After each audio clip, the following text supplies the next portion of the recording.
Hi everyone. We're getting here close to the end here. We have a couple more chapters. This chapter is on animal behavior. It's a pretty easy chapter and there aren't a whole lot of slides. I'm going to have to do a little bit of research on terminology because there's a lot of behavioral terms you might be unfamiliar with. Let's see if I can get through it in 15 minutes, no telling. I tend to go off topic. Okay, so first of all, the term ethology is the study of animal behavior. And probably one of the most well-known animal behaviorists is Temple Grandin. And if you haven't heard of her, then you probably haven't really been around livestock in particular, because she is probably the most well-known farm animal behaviorist right now in the world. And she's not young, she's old, she's been doing it for a while.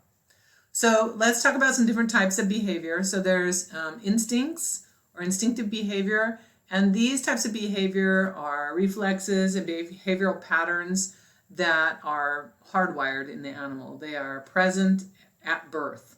For example, an instinct is for an animal to nurse, if it's a mammal, to nurse off of its mother.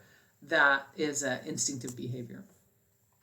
Habituation is when a particular stimulus no longer causes a response. So habituation, when habituation occurs, then the animal doesn't appear to be bothered by that stimulus. And the best example I can give for that is, shooting a gun off the back of a horse. A lot of, Western movies are shooting guns and the horses don't appear to be too scared. And that's because the horses are used to that. They know they're not going to get hurt. And so they just get so it doesn't bother them. Probably the most difficult to explain and the hardest behavior to understand is conditioning, which is training. So there's two types of training, and I would recommend reading in your book on page 334 if you're confused about this, because you do need to know it for this chapter. So you have to remember that the story of Pavlov and Pavlov's dogs. He was a famous psychologist, and he was a behaviorist. He studied behavior, and he developed the concept of classical conditioning. And basically what he did is he would show his dogs a bowl of food and they would salivate. Okay, that is an unconditioned stimulus, the food, and the salivating was, the response to the food. And then pretty soon he would show them the food and he would ring a bell and they would salivate because they saw the food. And then pretty soon he took the food away and he would just ring the bell. And you can imagine what these dogs did. So they were conditioned, classical conditioning, to salivate at the sound of the bell, which was considered to be a neutral stimulus. Another type of conditioning is operant conditioning. Sometimes this is learned through trial and error. We sometimes use hot wires for our dogs or our horses to keep them inside an area, or cows and sheep, we use it too. So operant conditioning, an example of that will be response in a particular way to a stimulus as a result of reinforcement when the proper response is made. So a hot wire would be a form of negative reinforcement. I'm going to tell you right now, once a horse touches a hot wire, it's going to remember it got shocked, and it's not going to come back to that hot wire and touch it again. There's also operant conditioning that is positive, and that would be giving an animal a food reward for doing proper behavior. And believe it or not, a lot of people that have behavioral issues with dogs, it's always the people's problem when there's behavioral issues, because sometimes people unconsciously condition their dogs for certain behaviors that can be very undesirable. So other types of behavior, trial and error, trying different responses to a stimulus until the correct response is performed. Okay, if you have a horse at home or a donkey, they'll keep trying to open the latch on the gate, and then once they're successful, that's just great reinforcement, and they'll keep doing it. So that's trial and error behavior. Reasoning is kind of a behavior associated with higher level thinkers, and that is the ability to respond correctly to a stimulus the first time. And that oftentimes has to do with the learning and the ability to understand the effects of your actions. And that typically is more of a human behavior. Some people attribute it to their animals, but it's a little bit, I would say it's rather uncommon in animals. Intelligence, of course, is the ability to learn and adjust successfully to certain situations. So intelligence is based on your short-term and your long-term memory. So intelligence, and as you probably maybe are familiar with, probably the smartest of all the farm animals besides the dog would be the pig. Pigs are very smart and they learn pretty easily and they adjust successfully to their environment, and that is a quality that pigs have. Other types of animals, we rank them low on intelligence, but they just don't think like we do. I'm pretty sure about that because I have sheep, and people always say sheep are the dumb animals. I don't think they're necessarily dumb.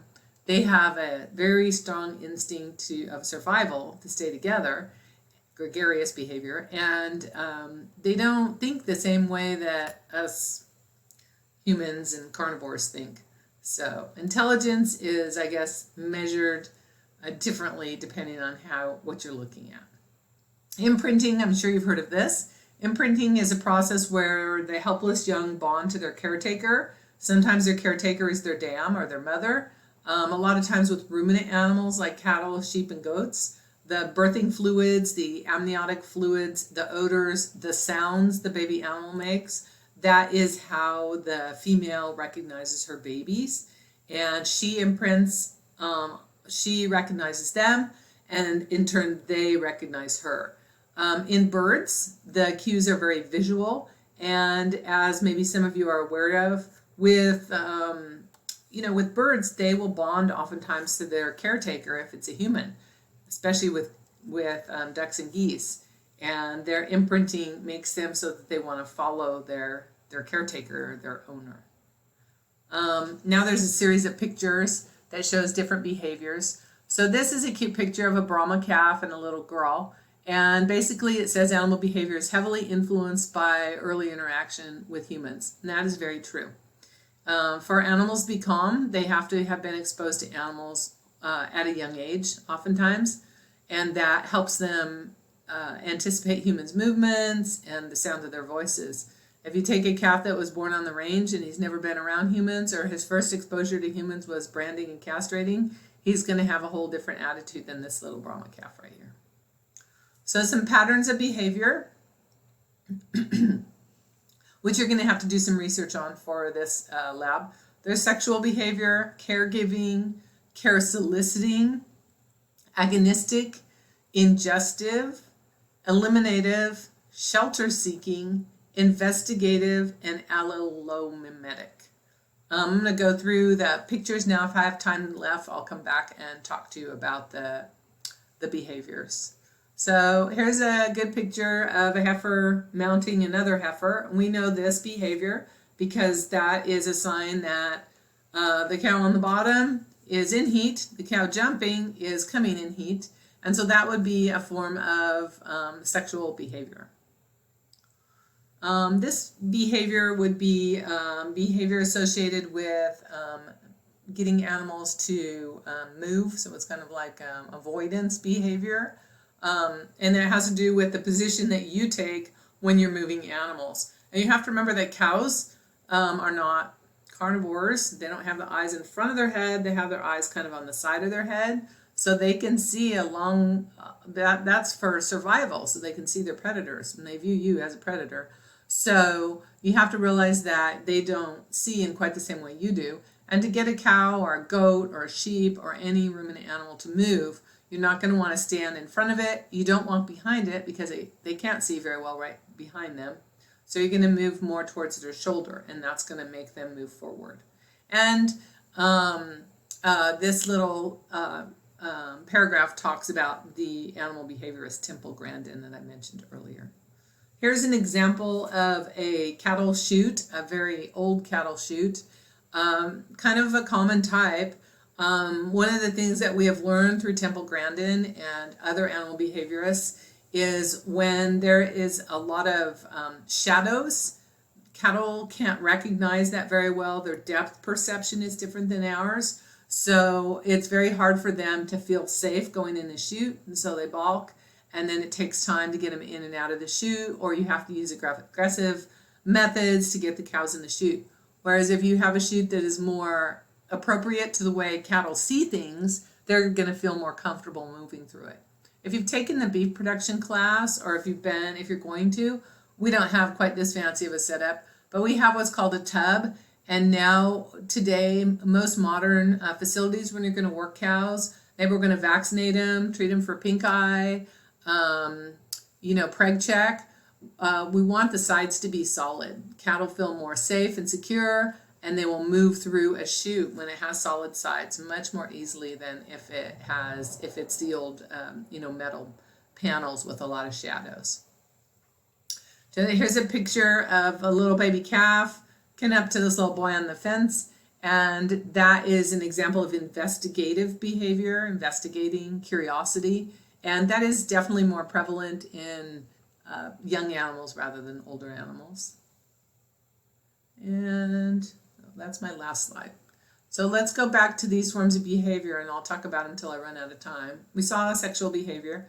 Caregiving behavior is, the behavior that a mother would lavish on his offspring. For example, a lot of licking.